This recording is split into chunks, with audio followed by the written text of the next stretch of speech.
Alors, l'œuvre que je présente ici est une meute de loups qui est entièrement réalisée en moutons de poussière.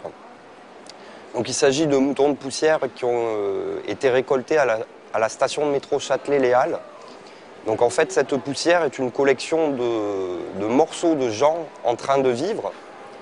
On voit d'ailleurs les cheveux des gens, on voit des morceaux en fait des gens qui sont en train de vivre et en s'approchant, on peut le percevoir ça que c'est des morceaux de gens, quoi.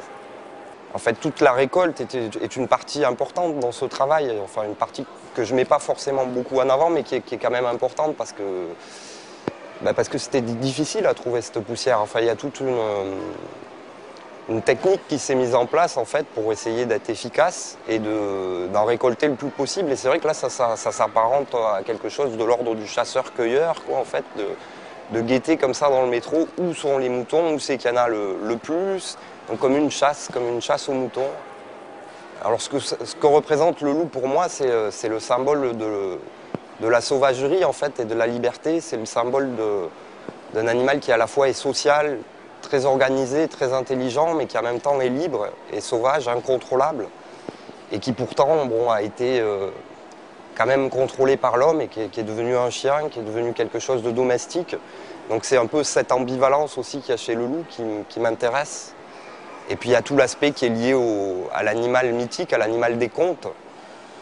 Et en fait, dans les contes, le loup, c'est toujours celui qui fait peur, c'est toujours celui qui va croquer les enfants. Donc c'est quelque chose qui symbolise quelque part le temps, qui va manger tous les enfants, en fait, qui vont vieillir, quoi. En y réfléchissant, moi j'ai mon grand-père qui était taxidermiste, donc quand j'étais enfant, j'ai vu beaucoup de taxidermies, beaucoup d'animaux. Je dormais dans une chambre où ils étaient entreposés, donc je pense que ça a influé de manière indirecte ce rapport au naturalisme, à la taxidermie, et puis j'ai toujours été passionné par les animaux aussi. Donc en les faisant, j'y pensais pas, mais c'est plus quelque chose qui est présent chez moi en fait.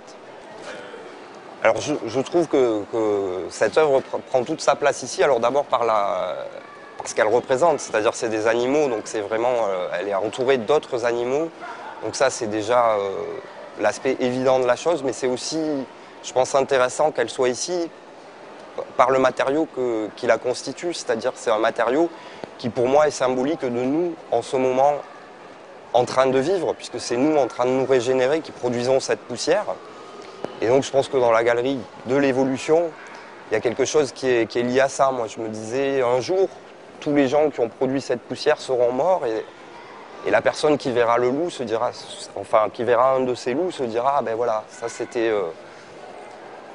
une autre humanité, quoi. Donc il y a un rapport comme ça à l'histoire, à l'évolution, qui à mon avis est inhérente à ce matériau, qui est le symbole en fait de notre évolution permanente. C'est-à-dire que nous on se régénère en permanence, il n'y a rien qui est fixe et on est tout le temps en fait en train d'évoluer, quoi. Une vie humaine, c'est une vie d'évolution en fait.